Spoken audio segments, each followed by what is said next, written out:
All right, what is up, everybody? This is Marshall Lee of Donkey Jaw Projects, and today we are going to be talking about I Kill Giants, and we're going to be talking about getting into a little bit of the writing aspect of things, and hopefully come out of this, having a little bit of more understanding of our craft as it pertains to writing and the art. We can talk about all aspects. And to do this, I also have Cory Kerr here. How you doing, Cory? Great. Thanks for having me on, man. Yep, anytime, man. Would you like to let people know anything about yourself and what where they can find you? Yeah, I am an indie animator and illustrator, and I dabble in a lot of different stuff. And you can find my stuff at corykerr.com. That's CORYKERR.com. Got a little email newsletter if you want to jump onto that, or if you want to buy anything, there's like shirts and hoodies and mugs and stuff. But yeah, got comics and animated shorts and illustrations and stuff. So that's who I am and where I am, I suppose. Awesome. And you do dabble in the comics and stuff as well. Yep. At times, and so yeah, I've really enjoyed seeing you on various your YouTube channel and Artcasters and all that. So I think this is going to be fun. We're going to talk a little bit about this book, and you know, I put out recently, this whole thing of I want to read better comics. Mm. I feel like in general, unfortunately, the bar I feel like is set a little bit low for comics in general. It just always has been because, originally it was throwaway, stories kind of. You Yeah. just read them. It's a fun read, but it's not going to be like the most deep story or whatever. But throughout the years, comics have definitely gotten way more sophisticated, and there have been attempts to kind of beef up stories and make better stuff, but for some reason sometimes that bar is still kind of low. So a lot of people gave me some suggestions, and I have a growing list of books I want to read, and this was definitely one that a lot of people suggested, and I've heard throughout the years that this is a good one. If people are like not into comics, but they're kind of curious or whatever, I tend to give them this book and maybe one or two others. The main character, feels like somebody that you would know. You kind of understand her struggle. Like, I knew kids that kind of had a rough home life, and parents were kind of either missing or absent, and her reactions are really big, kind of emotional outbursts. Just what struck me was that, like, even though the setting seems to be one of like this giant fantasy, it feels like a couple streets down from where I grew up. It just feels like there's kind of those neighborhoods full of kind of these types of people. And I was like, I know people like this. So my initial reaction was just the authenticity of the character interactions and the dialogue. And like, Kelly really nails like how children react to kind of tragic situations in this. In a way that just, I hadn't come across anything like that before. Like, same thing with like Invincible, where something horrible happens to the main character and he gets PTSD, and he is reacting as if it had lasting effects, which is like something in comics where I wasn't used to that. Like, you get hit by a bus, and then you get blasted in the face with an energy ray, and it's more like professional wrestling where a page or two later nothing has really happened and there's no real results. But in this book, it was kind of my first introduction into like, that the story has a real impact on the characters rather than the characters kind of going from event to event. Mm-hmm. These characters are like grappling with and dealing with lasting influences of the things that are happening to them and around them. Yeah, for sure. So I guess we'll just kind of get into it. Well, we got the beginning here, and let's see. To those fighting their own giants, you're stronger than you think. It's interesting that they put that right at the beginning there, Hmm. because it becomes a theme. So, anyways, so we get into it, and you know, we're opening up with this girl who is kind of just talking about some pretty like funny stuff, like stuff you wouldn't typically expect a girl to talk about.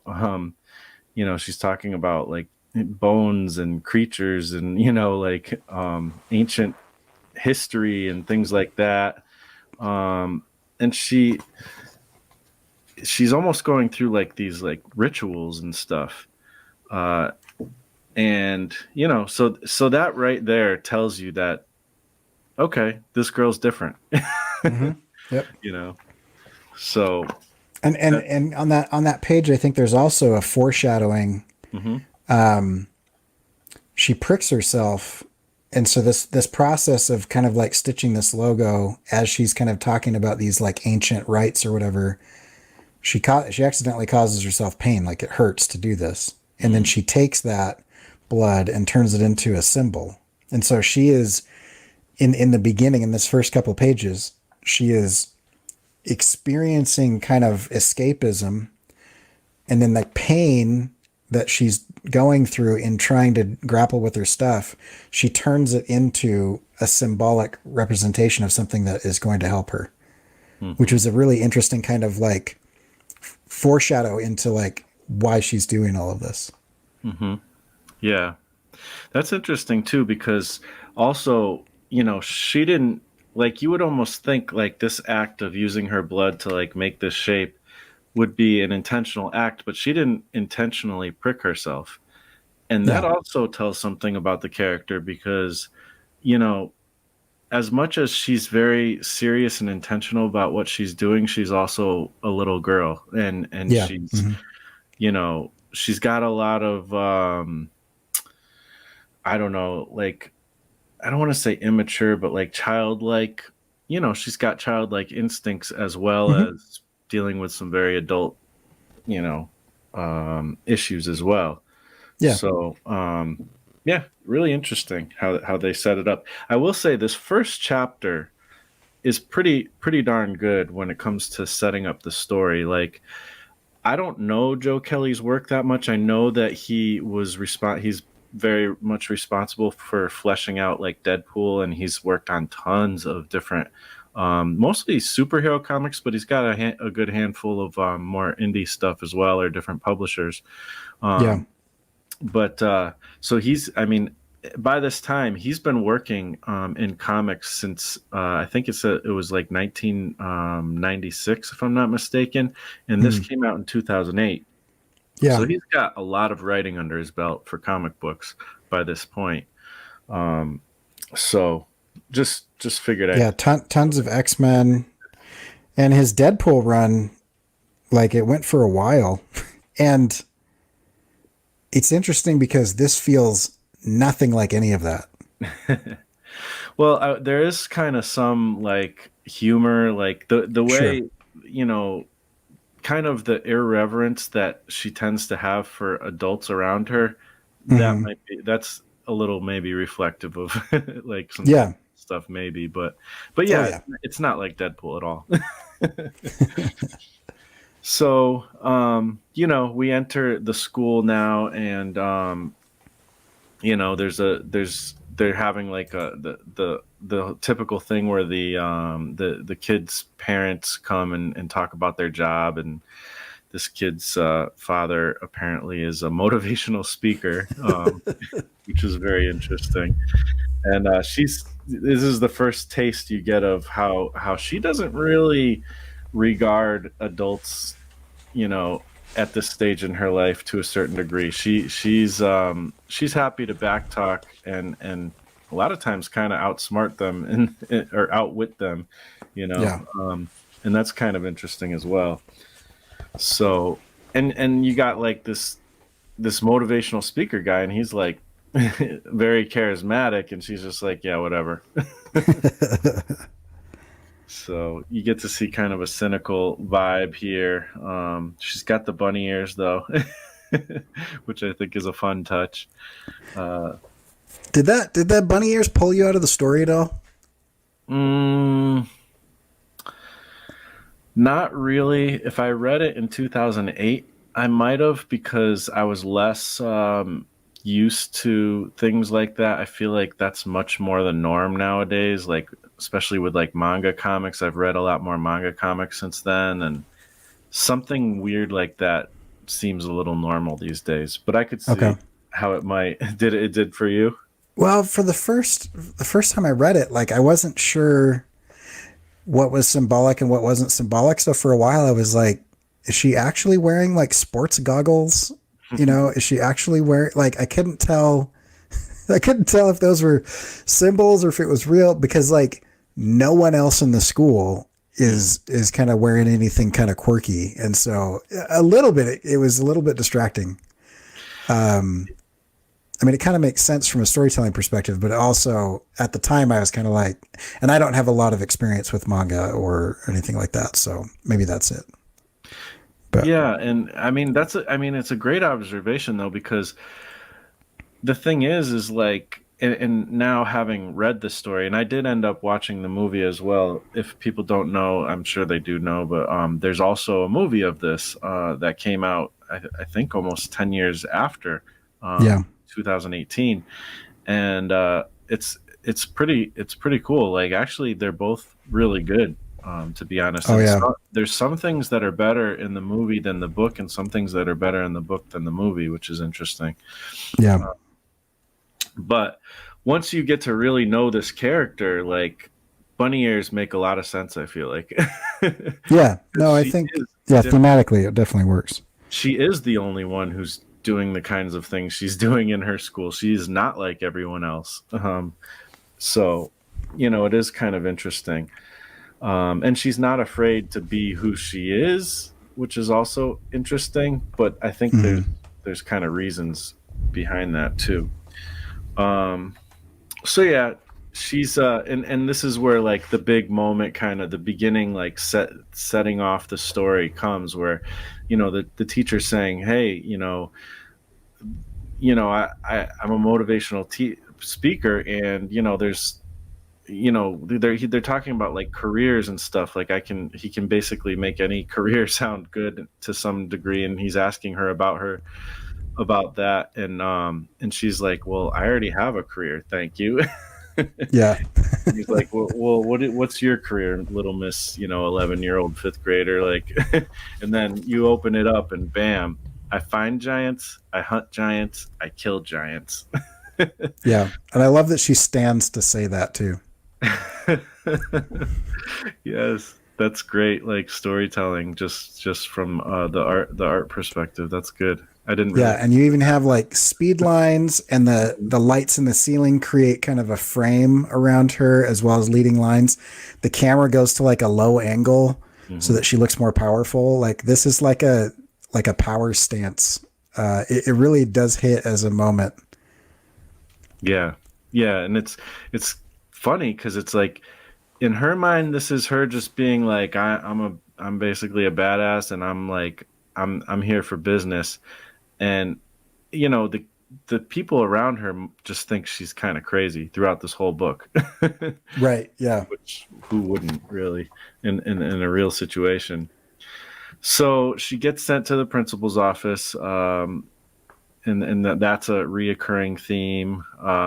And mentioning that thing about the ears too. Now that I'm thinking about it, there are some things in this book where I think I do have a little bit, not like big issue with, but just like I notice it, like, with the art and with the writing. But I think more with the writing, where sometimes some things seem a little bit rushed, that I feel like should have more time taken to them, and some things seem that they take maybe more time and could have been glossed over a little more. So that's on a Yeah. nitpicky side of things. Overall, I love the book, Yep. but that's kind of something I did notice throughout the book, and that's kind of, I don't know. So, anyways, like we're here, she's going to the principal's office, and like right away you can see like she's just kind of joking around with the principal. Like anybody who is an authority figure, it doesn't matter to her. Like, Yeah. and I kind of love that about her character, you know. Yeah. So, yeah, there's some interaction with some other kids. I'm just trying to see what's like most important because it'll take forever to get through this book if we go line for line. Right. But they're hitting all the major concerns that you have at that age, like, you know, in classroom, principal's office. Like, I mean, I don't know what it was like for everybody else growing up, but for me in the 80s, the bus was just like the Wild West, you know, like you're there for like an hour for some reason. And like the bus driver didn't mitigate anything. so, so I do think it's really interesting that they're like, you know, here she is at home, here she is at school, here she is getting in trouble, and here she is on the bus.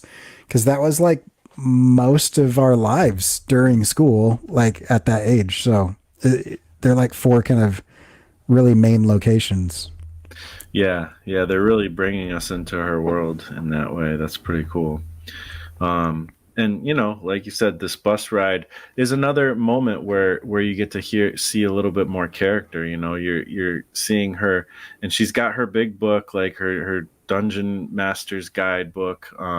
You know, Mm-hmm. and doing her thing that she always does everywhere, but yet she's not really paying attention to the book at this point. This point, she's noticing the girls around her, what they're concerned with. They're talking about the typical girly stuff. And, you know, there's part of her, it's already developing. There's part of her that's like, these girls are lame, but there's part of her that kind of wishes she could be normal like them, you know? Yeah. And on the next page, Hmm. they're talking about wearing a belly shirt. Hmm. She like lifts up her shirt. So she's already getting like body image issues because of what she's hearing. So yeah, you do get, I like that you pointed that out because you do get a little bit of that interplay of she obviously doesn't care what people think because she's wearing bunny ears and openly doesn't recognize that it's weird that she's fighting giants, you know, or whatever. But then at the same time, she's like a normal kid. So she does care what people thinks, you know, and it is affecting her. And so there's kind of that interplay, that kind of inner conflict that she's having. Yeah. And that's like a well-rounded character, you know. You got to have all the different sides, you know. And that's one thing that I do feel like sometimes is missing in comic books is not enough character development to get us to really get into their shoes and really feel them, you know. um, and then, you know, she's at her house, and this is the first time we see her in her house, and there's nobody there when she gets there, Yeah. and that brings some scary stuff for her. You know, she doesn't want to be alone in this house, Right. because there's something upstairs that makes her very scared. And I love that page turn because Hmm. this is, if you go back, Hmm. like the kind of anime snap zoom into her eye with the speed lines and everything. It's the first time we really see any detail in her eye. Hmm. You know, her eyes are huge. There's like a real visceral fear, and then you do the page turn, and it's like dark, you Hmm. know, and ominous, and you see the upstairs in the framing like pressing down on her. Her ears are down. The light is like ominous and oppressive. Anyway, the speed lines are all leading us up to this like gritty dark shadow. It's Yeah. just it's such a good like visual kind of cue on that really sells the emotion of that. I'd love to see the script and see how much of that was Joe Kelly and how much of that was Nomura. Hmm. Yeah. Yeah, I think you described it well. It's definitely all those things. Um, so, you know, then we see her sister come home, and at this point, you know, we don't. I don't know if we quite know it's her sister, but I don't think that's a big spoiler. We know pretty quickly, and you know, her sister's got groceries, and she trips over the bag that Barbara just left in the hallway because it was too heavy, and also because she was scared out of her mind, and she just resorted into her little hiding place, and you could see like this is like her sister's like yelling at her basically, but she's just happy somebody's home, and she Yeah. doesn't have to face the thing that she doesn't want to face. Yeah. Also a little sarcastically, like, oh, that's so much better. Yeah, well, that's true too. And this part, they treated a little bit differently in the movie. They were playing video games in the movie, but in this, they're playing, Dungeons and Dragons basically, while the sister's cooking some dinner, and Yeah. this is her and her brothers. I don't know if they're all her brothers. I think some might be friends. Yeah, I got the impression that some of them are friends as well. Yeah. So, and she's the dungeon master, which is definitely another thing that's kind of odd about a little 11-year-old girl. Yeah. So that's pretty cool little touch. And not only is she the dungeon master, but she's pretty savage with it. Like she's not taking any weakness, or I don't know. She's not gonna let anybody slide on anything. So Yeah. she gets one of the boys to be pretty mad at her, and things ensue, and you start to see the sisters kind of trying to deal with all these kids, and you're starting to see what home life is like. Right. So And even in like the escapist nature of Dungeons and Dragons, she's hard to deal with. mm-hmm. Like even these guys who, are like willing to kind of play this game and play along with her, they're like, dude, you're making this really hard to get along with you. Like, it's like there's still some, in the escapism of it, there's still some like distance between her and everybody else. Yeah, that's an interesting take too. I didn't catch it like that. So then, just other stuff happens. I don't know if this scene I feel like is a little bit flat, to be honest, but her sister is trying to comfort her, and she's just not having it. I feel like it could have been a little bit better. There's another scene where that happens too, and it's like, I don't know. I feel like the movie did a little bit of better service to that particular part. So, and then you get to further. I think this is the first time you see like her little, like, I don't know, newts or fairies or whatever, like Mm-hmm. that she's, this is part of her like, I don't know if I really how I exactly want to say it, but this is her world. This is the world that she's living in. Yeah. So, they're just, I don't know, it's kind of an introduction to that. And she goes on talking about her sister and saying like, her sister isn't really that great at comforting, but she does her best, and her family, she loves them, but at the end she says they're all crazy while, she's seeing all these crazy things. So Yeah. That's such such a good thing too. And I don't know. I think it's kind of obvious that she's imagining the stuff, but they really just solidify that with like this like white pencil sketch overlaid on top of the world, of like, okay, this is, she's not seeing reality here. Mm-hmm. Yeah. I mean, and I feel like the thing is with these comic books, you don't necessarily 100% know that, because just the way comics are drawn and stuff, like, I don't know, like it can be something that's real, and just like the kind of stories that comics typically have. So it does, if it's not obvious now, it just like slowly becomes more obvious throughout the whole story, really, I feel. Yeah, because that could also just be a different dimension or something invisible to most people, but not to her. Like it still. You're right. It still could be reality. Mm-hmm.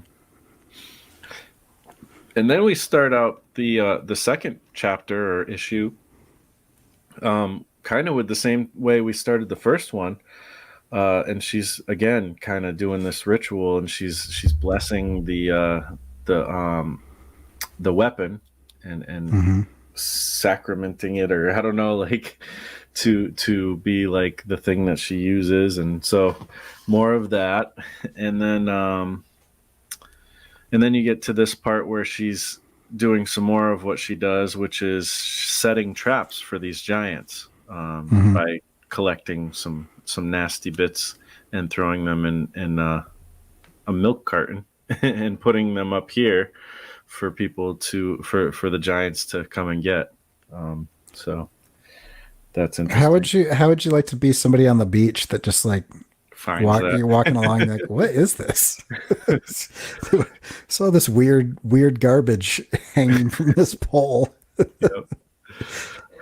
And I don't know what's going on. Like, it's nighttime, I guess. Like, to me, this looks like nighttime. But, Hmm. and, yeah, it must be because they got lights and stuff. But, she's out there doing her thing. And then this neighborhood girl comes by and says, "What are you doing?" And the neighborhood girl wants to, like, play with her and stuff. And it just seems like maybe it's a little too late for that. But hey, I don't know. Yeah, it depends on what part of the world you're in. I mean, a little bit further south, it gets dark early. Yeah. They're in Long Island. This takes place in Long Island, Oh, which okay. um, is not too. Actually, I don't live too far away. It's like a 2-3 hour drive. But Uh, anyways, she's asking her about playing a game. This is when you first meet Sophia, which is turns into being her friend basically. But it doesn't come quickly. There's this whole thing where she's kind of being, Barbara's being a bit of a meanie, and it looks like she's got different ears on this time. I didn't notice oh, that. yeah. Hmm. And then, like, so she's kind of mean to her, but then she turns around and says Sophia's a pretty name, and like, so Sophia is like a new person to the area, so she's trying to just find friends. I don't think she knows what she's getting into here with the Barbara, but Yeah. so Also, kind of an interesting kid thing. It's not like you're like, I'm going to make friends with whoever I want. It's kind of like, well, these are the people within like a quarter mile of me, so these are my choices. hmm So I def- maybe she just moved in, and she's got 6 or 7 houses on this beach, and she's kind of like, well, I'm going to get to know the neighbors or whatever. mhm. Yeah, it's kind of funny because growing up, like, I don't know, like when you see, like, you think about making friends now, and it's like, well, you kind of got to be near them, and some rapport builds up. Like, if you're an older person, like, the older you are when you're an adult, it's almost a little bit hard. But like when you're a kid, like, your parents tend to, like, I don't know, for me is like they'll just thrust you into situations, and Yeah, you just like introduce yourself, and maybe I should try that now. yeah. Who knows? Just walk up to people randomly and be like, "You playing a game?" Yeah. Uh, so then she comes back to the house, and again she's confronted a little, not exactly confronted, but she's got, this situation where she's looking upstairs, and she's avoiding it, but she doesn't want to go up there. Yeah, and there's in that third panel, there's like a demon shadow on the wall. Yeah, yeah, it So, might so it might be even hard. more ominous than before, and she's being called from up there. Hmm. Yep. So she's, and I love the type here because the type is like Hmm. attacking her. Yeah. Yep. That's one of the awesome things about, it's like one of those things that comics can do that other mediums not so much. So that's really cool. A good Yeah, take. unless you're gonna pull like a Scott Pilgrim thing, you can't really Right. do this in the movies. Hmm. For sure. And then it kind of just flips to the next day. This is some of that storytelling I don't love, because there's this interaction with Sophia. It just seems very random, and then it just goes to the next scene, and it's like, I don't know, like, I don't love that transition, but again, nitpicky stuff. And A scene that was much better done in the movie, for sure. Yeah, yeah, they took more time with it in the movie. Yeah. Um, and then here she's sitting at the table, and again, there's kind of some oddball stuff. Like it doesn't seem very natural the way these kids are talking, but I don't know. Kids talking is kind of unnatural half the time, anyways. So who knows? And Right. it's her first encounter with the school bully, or at least her bully, and friends. So this becomes a major theme as well within this book. Yeah. Um, let's see. So she's doing the typical bully thing. This is my table. You owe me a toll.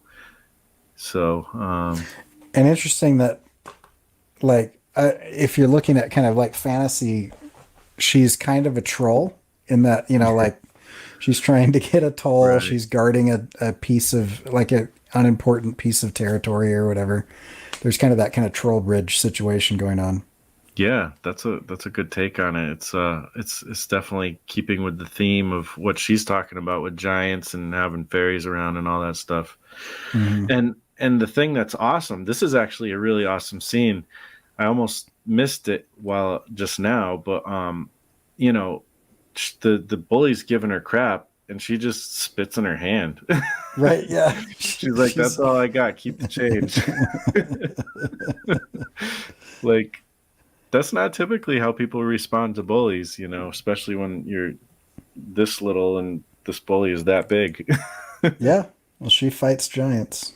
hmm So she's not really, you'll see throughout this story, she's not really afraid of anything except for one. There's only one thing she's really afraid of, to be honest. And it's whatever's upstairs. Yes.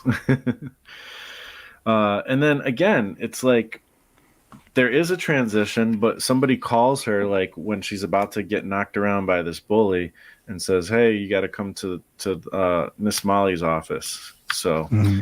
it's a little bit jarring, but it's not too bad. At least there's a transition there, and then we're here, and this is like the counselor, another big character we're setting up here, and the counselor's just trying to help her and talk to her and get her to open up, and as you can see just from the visuals, she's not really given anything. Yeah. And also in that second panel on the left, hmm she's surrounded by kind of stupid motivational posters. Yes. And just the look, I don't know, she's like framed by them. Yeah. And then I like that you point out, I mean, the next 5 frames, there is a huge amount of actual physical space in between them. hmm It's all just like in the body language and in the distance, like there's just like nothing that's going right here for the adult. So Miss Molly is not connecting like she would want to. Yeah. Yeah. And this is a place I would say where the storytelling, and I don't know if that was directed, by the writer, because sometimes we look and we're like, oh, the artist was like really clever the way they did this, but it might actually be the writer directing it. Yeah, it could Um, be. but so I don't know whose thing it was. It's a collaborative effort, but this is really, I agree, it's like really done well. So. There we go. Just responding to a text real quick. We'll take that part out. um, so yeah. And then on the next page, we go back. So we go into this big dynamic shot. So mhm, it's like you go from this very sterile, straight on, profile shot of two people in a room that doesn't change back into the dynamic hustle and bustle of the kind of kids world in the school. mhm. And this bully shows up at every corner of this book, and Yeah. it starts off with her, soon to be or becoming friend, Sophia calling her and saying, "Hey, you want to ride on the bus together?" And then the bully is there while she's just drinking some water, and again, it's kind of interesting. I don't know if she said it yet at some point, and I think it's really early on. She says the phrase, um, I think it's still coming up. but so maybe I'll save that for later. But she's getting bullied here, and she's still like talking back to the bully, even though the bully's kind of pushing her around pretty good. Hmm. So that is she's definitely got some gumption, that's for sure. Yeah. And then her friend, this is part of what solidifies the friendship, is her friend kind of went to the principal to get help, and helps her out a bit, and she's happy about that. So Which is interesting because on the previous page she's saying Sophia, of course not. Like she was like looking for, oh, I wouldn't mind a little bit of help, and then in fact it turns out that she hasn't been abandoned by her friend; that her friend was helping right, by going to get the principal. Yeah. So yep.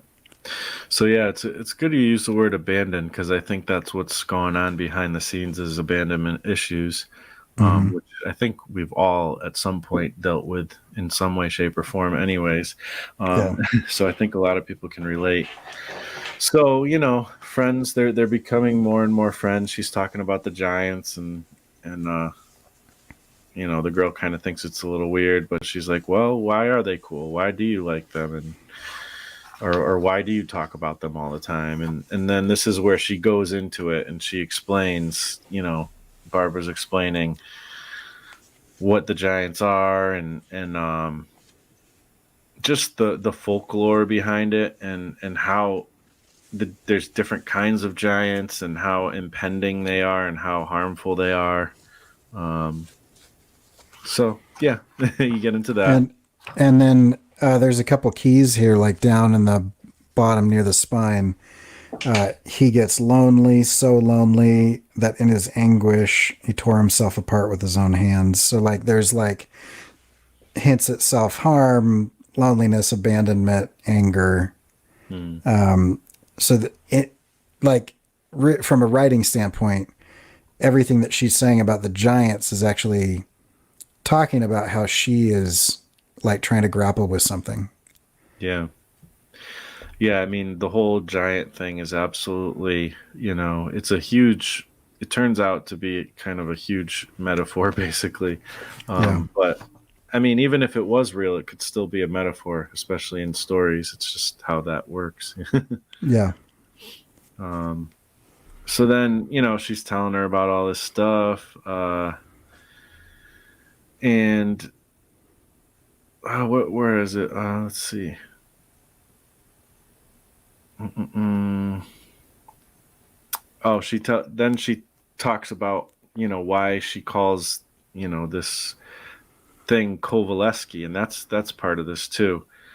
Um, and I don't know if she tells her the whole thing here or not. Oh yeah, she does. So Kovaleski in 1908, a rookie pitched for the Phillies, was thrust into the spotlight when he was called into battle for the pennant. um, and he was a left-handed rookie, but from the coal mines, and he defeated the championship team 3 times in 1 week. The team was the Giants, so he was called the Giant Killer. Yeah. Certainly reflects the whole story here. Yeah. And then, her friend says, how do you know about baseball? And she's like, I'm out.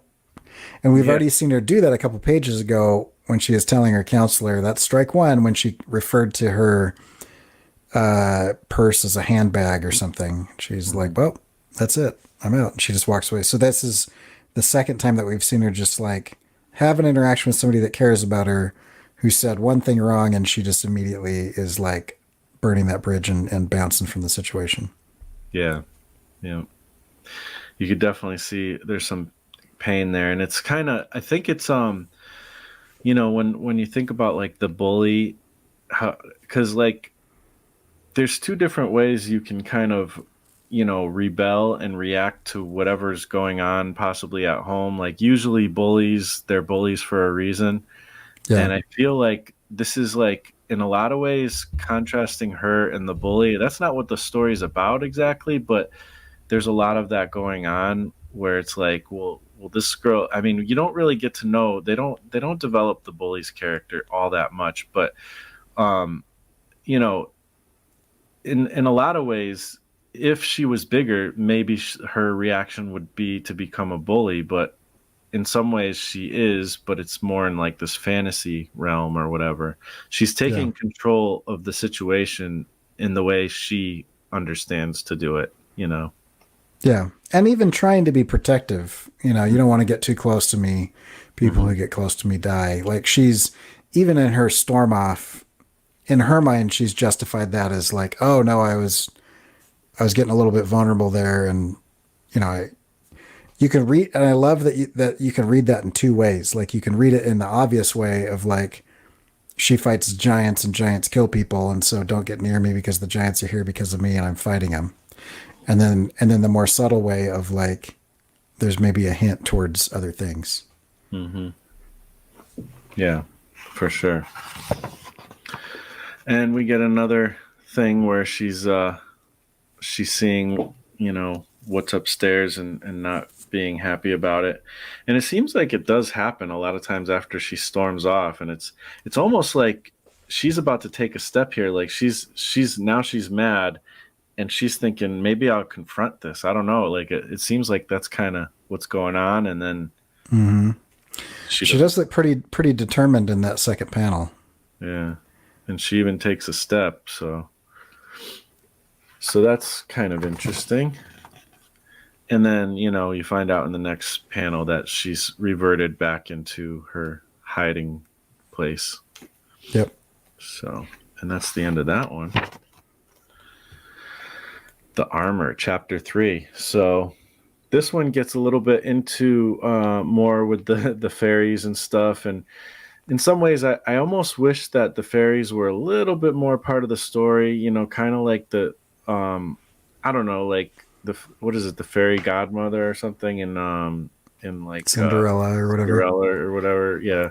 And like I don't know, I feel like they could have played a little bit more of a role, but it's still interesting, and it's an interesting part. And this whole story sort of starts and ends with this scene, and even though not 100%, but with this particular issue. But she's sitting there in armor, and she's kind of talking to her friends. Yeah, and it's kind of interesting because it doesn't really go anywhere, and we don't know what she's doing Hmm. in the armor or why. Is she waiting for a bus? Did she just come from LARPing? You know, is Yeah, the armor real? Again, I don't know yeah, if she's actually wearing that or imagining that she's wearing that. yeah. And these fairy things, they're accusing her of hiding. So apparently, the armor is her hiding. So I think they're trying to get to something with that in the writing, but I don't know if it fully comes across. Yeah. And again, in here with the counselor, every time she sees the counselor, it seems to kind of escalate things a bit. Um, Yeah. slash, the counselor's also cracking into her a little bit more. Maybe that's not the They're sharing a round table. word. The movie 300 did this really well, where there is this scene in the opening shot where you see this boy being just brutally beaten and attacked by this kind of faceless man while this woman watches on, and then the camera shifts. And it's almost the same camera angle where nothing is in perspective, everything is just dead flat on. And then the camera turns so that everything goes into perspective, and you see the man and the child kind of leaning in on each other, and it's a circular shield that they're kind of sharing together during that moment. And so I just realized that they're using kind of the same kind of visual motifs. You could almost line that up shot by shot. That's really interesting. Yeah, for sure. And so she starts to ask about her sister, Karen, and while she's giving her back all this lip at first and kind of being snarky, and then she asks her about her sister Karen, and suddenly she's just like she's taken aback. She wasn't expecting that, and it doesn't go over well. She starts to get angry, and as Snaps her she Koran. yeah, she starts to dig in more, and she takes her paper and just eats it. Yeah. She's like, I'm not talking anymore. You're coming on to some stuff that I don't want to talk about. She says, family is strike two territory, Mrs. Molly. So, and then we're out to another typical like school scene where we've seen this in a million movies and stuff, but it's a good way to keep us in her world and stuff.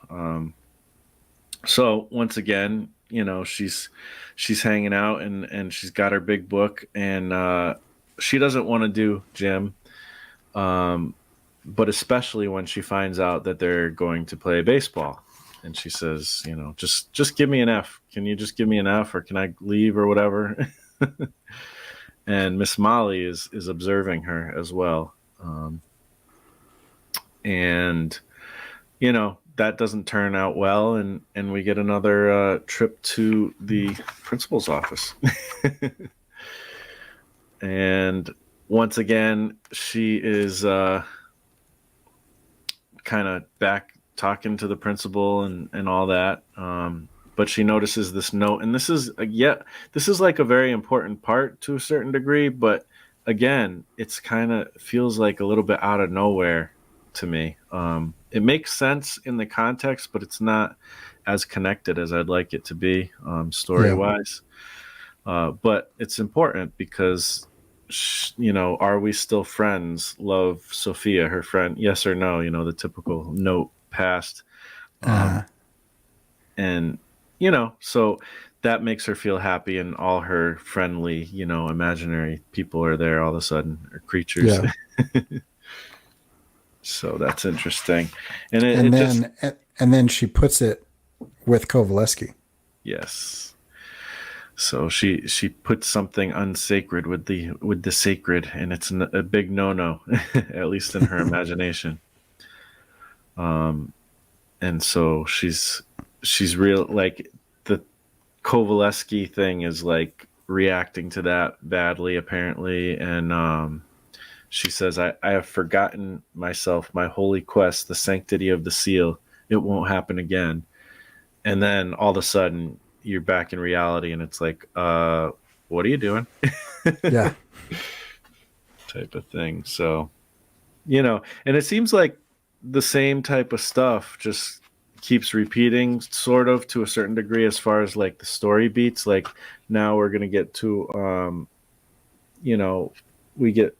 we have a little bit of like the bullying, although that's not the actual bully. And then I think she's back over with Miss Molly again. So, Miss Molly's still trying to kind of get into some more depths with her. And she wants to play this game, the word association game. Barbara's not having it. And she mentions baseball, because she's it kind of outright says it in one of the scenes earlier where she's like, oh, it's baseball. Like that's something that's tripping her up. So she's gonna try to chip away with that. And it gets really tense actually in this part. And she actually confronts her, and you can see this is actually very effective. I really like how this played out. They scratch out certain things that are being said by the counselor, and it's like she's not going to hear it. Even if she hears it, she's not going to hear it. She's avoiding this thing at all costs. It's pretty powerful. I haven't seen the movie in a couple of years. How did they do that in the movie? Did it just get like bleeped out, or do you hear like that high pitched ringing? Or I think they kind of muffled it out, if I remember correctly. I mean, I did just see it recently, but I think it was more like a muffled out, like a weird sounding, like when they show like a criminal or something type of thing where they muffle out their face and make their voice lower, but they entirely muffle it out. So, but I think it's pretty effective. Yeah. And it's like, yeah, I think we need to talk about, whatever is muffled out. Yeah. So. And then And then, yeah. And then this is when you know, like, this is serious because, yeah, she's mouthed off to all these adults, but she just straight up slaps the counselor. Yeah. So that's crossing a line for anybody. Yeah, and I love the artwork there. I know we're talking writing mostly, but man, the art is just Hmm. like the woman's face, Miss Molly's face is now just made up of just action lines. Like all of her hair blurs into action lines. And then the artist like intentionally kind of made like a monster cartoon drawing of Barbara's face with like the sharp teeth and Hmm. it's like kind of squiggly fine lines that you would get out of like a ballpoint pen or something. Yeah, that's definitely like a manga move right there, I think. I've Hmm. seen that kind of thing. Yeah, her hand even is moving so quickly that it's almost blurred. Hmm. Yeah, definitely good impact on that. Good storytelling there. Yeah, and then the final panel on that page is a giant with the word coming. Yeah, that's pretty good foreshadowing, I guess, you know. um, and then you could see she's kind of numb after that. Like she knows she did something wrong. She knows she crossed the line. She also knows I think it's this is makes me feel like things are overwhelming and she doesn't care. She's like losing a little bit more grip on things. Yeah, this like 9 panel grid is so cinematic because you could almost like see this happening in a movie as you're looking at this comic page. You can like see the scene changes while she doesn't change, and you see like the kids and the monster in the bus and like I mean I'm almost like imagining what the movie looks like as you kind of go through this. It's just such a genius move to have that played out like that. Yeah, good use of the 9 panel grid. There's I don't think there's any. I think that's the only 9 panel grid in this comic, but it's a good place for it. Hmm. And then she's back to where the story started. So yeah, that was my day with her armor on. Yeah. So he's trying to do something there with the writing, which it's kind of okay, but it's not. It didn't really. That whole part is a little funny to me. Um, I but like that they suggest that she should do yoga though. yeah, maybe you should do yoga. And then again, here comes the bully. Bam! Just hits her straight out. Like, wow. My father took my TV and computer and out of my room. It's because of you, basically. So, once again, and she's still talking back to her, even though she just got hit in the face. Yeah. She just does not care. And I think it did already pass where I think she said to her friend Sophia, like, whenever you don't worry about it, because like when you stand up to a bully, then they back down. Like they can't. When you don't like stand up to them, they'll keep messing with you. But once you stand up to them, they'll back down. But Yeah. that's not her experience Right. with this bully. So I don't know. It's showing that she's not afraid, but at the same time, it's showing like it's a little inconsistent, and I don't know what to think about that aspect, to be honest. Well, I mean, she does. I mean, on the upper right hand corner, after the bully tries to get into Kovaleski, she bites her. She starts banging her head on the sidewalk, kicking her in the. I mean, she really goes after her. Yeah, she's actually doing some damage. And then another huge moment here. There's a lot. This is like where stuff is really going down in this issue. And hey, stop! Somebody's stopping her from behind, and bam, she just socks her, and it's Sophia, her friend. She's Yeah. like, "Crap! What did I just do, Sophia?" And so now she's hurt her friend, who was like the only person who was on her side. Hmm. So she didn't have a good day. No, but I mean, I've never seen this in person. But I mean, if you would see somebody like slamming somebody's head into the sidewalk and kicking them in the face, Like, I mean, Sophia is still trying to help her, Yeah. like, hey, maybe don't kill this person, like, and then Yeah. yeah, it gets whacked. Yeah. So that happens, and then this again is another weird thing. Like all of a sudden after that, like now you see the demon, and it's like okay, this is the way they're going to end this particular issue. But I don't know. It seems a little disconnected to what happened before, even though it makes sense to a certain degree because it is dramatic, and she had a horrible day, and it's like okay, now she. But I don't know. It didn't hit me that way. It just was like, oh, okay, now that's there. Okay. Yeah. So, oh well. Yeah. Maybe I'm missing something. Um, so the new issue, and we're let's see. Oh, this is where the sisters. You slowly throughout the story, you see how the sister is also kind of losing her stuff and just like losing grips with the situation that she's having to deal with. Because she's basically taking care of the home, and Yeah. it's becoming way too much for her. She's not.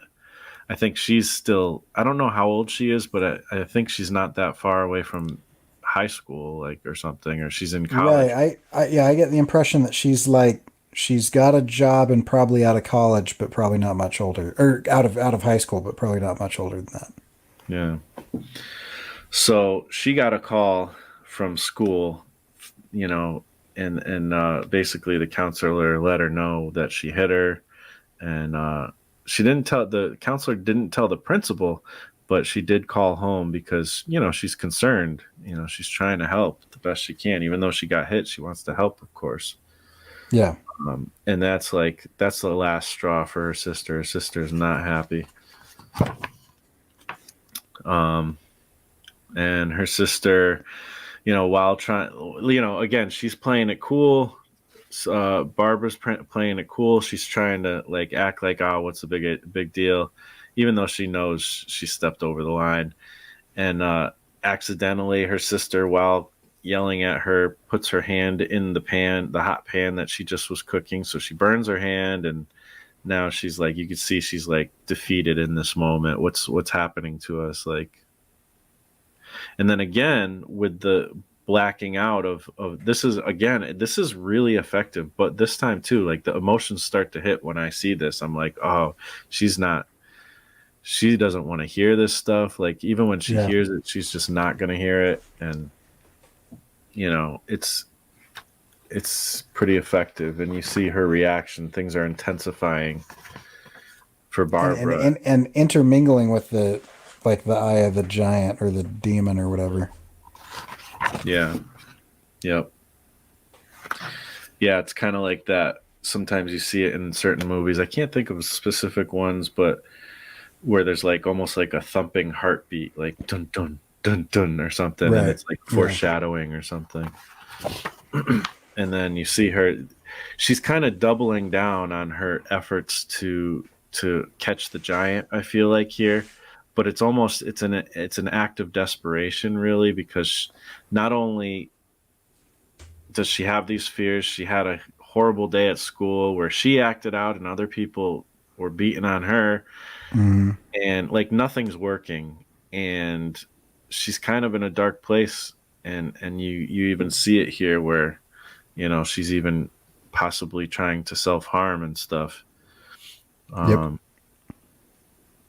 and this is a part where I really like the little imp or whatever. I don't know what it's called, what you call these, the fairies or whatever, and it's like, is that part of the trap? Is that necessary, miss? Right. And it's sad, but and then she's just like, I don't know. Yeah. She's defeated. Yeah. So let's As see. a as a parent, it's like, oh, that knife is so dirty. Like it's like she's like carving driftwood with it. It's Yeah. probably been in her pocket or something. It's like, I just look at that and I'm just like, it's gonna get infected. That's funny. I didn't think of that. So she's back at school trying to play nice with her friend. Her friend's not having it. And the way she does is like, she's like, wow, looks like you got hit by a level 10 beholder. Like, she's trying to warm up to her, but that's not really the way you warm up to a friend you just punched. Yeah.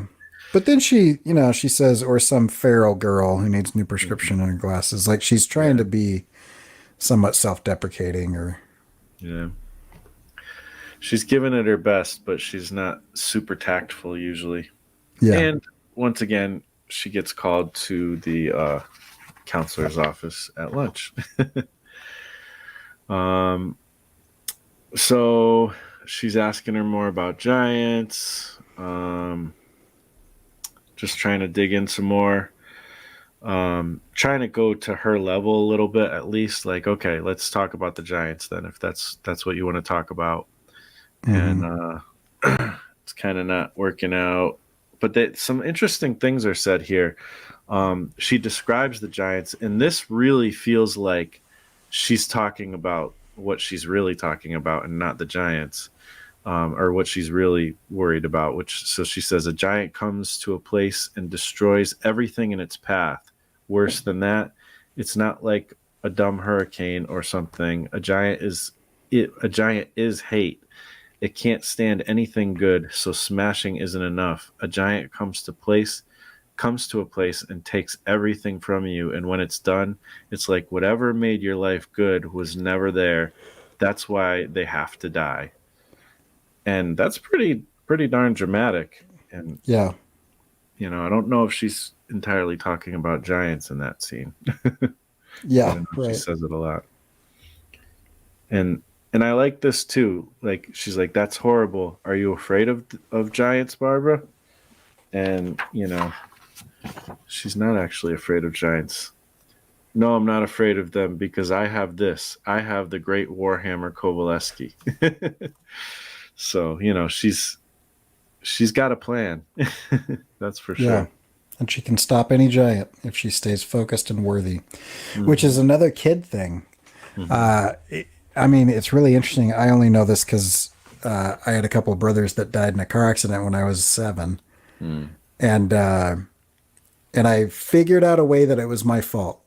And Mm. it's really an interesting thing that kids do because we all are fairly self-centered at that age, and our world is really small. Our world is just like our immediate family, maybe a couple of people that we know at school. Like it's very, very small at a young age. And so when something happens, it feels like you have some kind of control over it. And so oftentimes kids will try to find a way that they caused something or the way that they could stop it from happening. It's kind of like the same psychology of like a child like covering their eyes and Hmm. they think that you can't see them because they can't see anything. Hmm. And so it's kind of interesting that she goes in and she's like, this horrible thing that she describes with giants removing all the good in the world and being made of pure hate and everything. And she lays it on herself of staying focused and staying worthy. I can stop death itself. Hmm. So then she asks to see Kovaleski, and she says, "You can't see it because I like you and I don't want you to hurt yourself. When Kovaleski speaks, the world cries." I love, I love how dramatic she is. It's Yeah. like it's the best, especially when you find out what Kovaleski actually is. It's like it's so awesome that she has like written this lore about this thing that she's carrying in this tiny little purse. Yeah. And I also like how in that and in a lot of the things that she says, like there's a harshness to it. You can tell she's speaking from heart, from hurt, from passion, but she's also, there's a big part of her that does care about the people around her, and so she Hmm. she sprinkles in a little bit of that here and there too.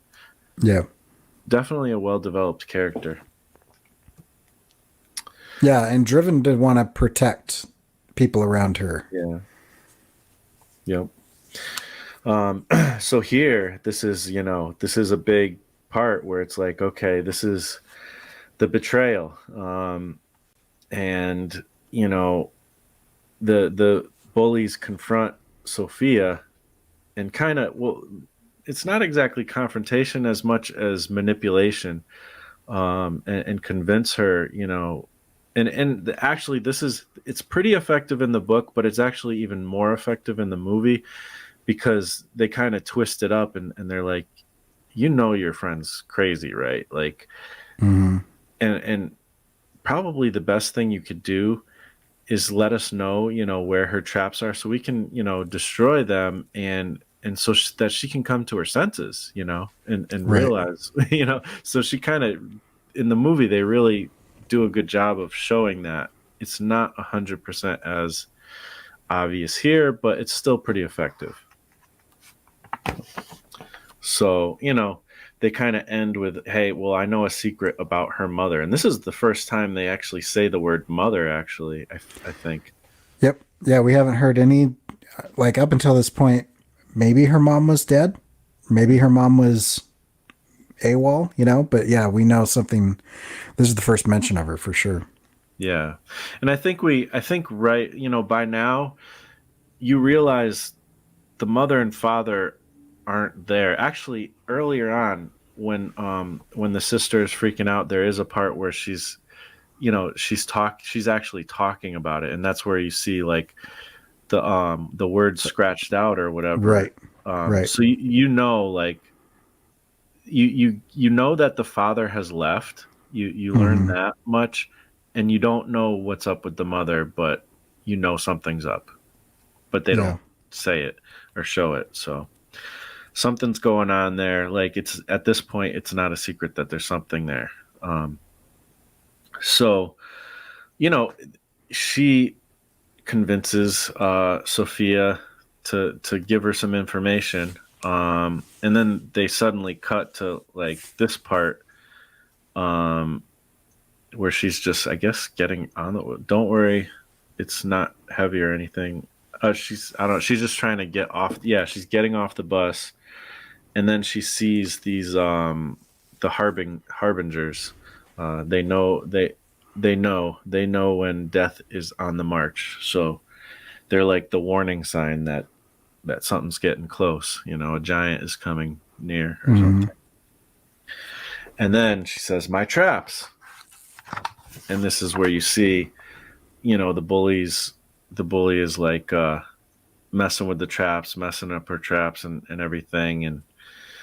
And this is where she also sees that Sophia's there, and this is where she feels like she's being betrayed by Sophia. Yeah. Um, And Sophia's not involved, but is standing there. hmm. Yeah. And she even says, she's like, well, she's, you know, um, the bully is like, Sophia's part of it too. And she's like, well, she'll get hers, and she's got her in her sights. But for now, right now, I'm going to deal with you, basically. So this is like the point. Like, she's like, okay, I have this power in this Kovaleski. I'm going to use it. This is like a big moment. Yeah. And she's like, I'm going to deal with this bully for once and for all. And, you turn the page, she takes it out, and, she's reaching for it, and then she pulls it out, and it's like this weird keychain hammer thing. And Hmm. she expects it to become a big, powerful weapon, but she's actually surprised that it doesn't. Yeah. And And the violence in this is so over the top that yeah, she just gets whacked with a giant stick. yeah. Yeah. Some of that stuff is, yeah, like you said, over the top. That would probably do more damage than it seems to. Yeah. That's typical of fiction though. Hmm. So she gets hit pretty hard, and then they continue stomping on her a bit. And then she wakes up, and I expected her to be in a hospital here, but she's not after this. But she's just in her bed in her room, which is upstairs. She's like, "Oh, I'm upstairs." Like, this is the first time in a long time that she's even ventured upstairs. Like, that where she sleeps is not her room. It's like the basement. Hmm.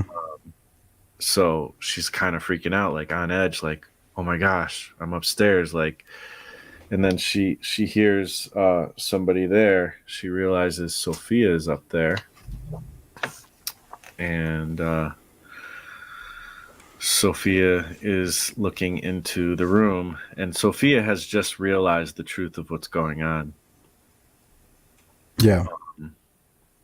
and she's crying. And but this is more of Barbara being in denial. She's like, "Come here, slowly, be quiet. They're gonna get you if you're careful. You can escape this." Mm-hmm. And Sophia's probably like, "Oh my gosh, like my friend, like I'm trying to be friends with this girl. I'm new here, and I'm just realizing that she's kind of crazy, but also, I'm also very sad, for her and stuff like Yeah. that." So, but she's still in denial about everything, and you know, she's trying to be the protector. Just go, just go. And she finally takes a look at the thing she doesn't want to look at, and it's this crazy Barbara. It's just, it looks demonic. Yeah. And it also skeletal, like emaciated, Mm-hmm. very, very thin, ragged gown. Yeah, it's like horror movie imagery. Mm-hmm. For sure. So yeah, that's kind of how that chapter ends, and she slams the door shut. Please, this whole kind of pleading, Mm-hmm. but it seems like demonic, and again, like this is her like 100% like, no, like I'm not gonna face this. Yeah, I'm not going to engage with you, this creature. So yeah, I think like I said, we're gonna end it here, and we're gonna just let that be. We'll let you guys read the rest of the book. I was thinking about going through the whole book, but this is like a little less than halfway through, and I feel like we've gotten into it pretty good. We're talking. We got some interesting thoughts on the story. I hope it's been interesting to you guys. I'm curious, what you guys think of this book, if you have read it or if you're interested in reading it. And also, like, Cory, like what do you think, like, coming away from this story? Like, man, there's so much to it, and I know I can relate to some things in it Yeah, I mean, as well. kind of what I was talking about at the beginning, Mm-hmm. just the relatability and the realness of it. Like it's not a capes and tights situation where people are dropping buildings on each other and whatever, but like you know I mean, you kind of feel like getting punched in the face. Mm-hmm. And it just reminds me of like people I knew growing up, where maybe as a kid I didn't have the maturity to kind of recognize that, oh, they're probably going through something like really hard, or whatever. And so anyway, I love the way that Kelly and Nomura have tied together this kind of like fantasy escapism world with Mm-hmm. reality, and it feels very real, but at the same time, like unnerving or disconcerting, or that you're almost like really concerned at the level of like delusion Mm-hmm. that Barbara's going through. And so I just think that it's such good storytelling. So yeah, I cannot recommend this book enough. Like it's if you are looking for a really good comic, read I Kill Giants. If you're not into comics and you're looking at maybe an entrance into one, this is a great entry point into like indie comics that are just done really, really well. Yeah. Everything from the visuals, the art style is a little bit of a red herring. You almost think like, oh, it's going to be, kind of like a kid's book or like kind of a loose kind of childish manga Mm-hmm. situation. But it actually is more of an adult kind of manga thing. And I say adult in like maturity level of themes, not in like, there's like nudity or anything in it. Right. Anyway, everything about it I think is just expertly done. I do think there's some clunky parts here or there, but like I don't think that the symbolism is over the top, which is saying a lot because the symbolism is giant kaiju coming to attack the city. And the way it's implemented, it's such a good book. I will continue to run out of copies of this because I keep lending it to people and not getting it back. It's Yeah. Yeah. And I'm really struck by it as well. It's definitely like I've talked a lot on my channel about like not getting much emotion sometimes or being able to connect with characters. And that's not true in this book. Definitely had a couple tears at the end of this one and or throughout, like close to the end.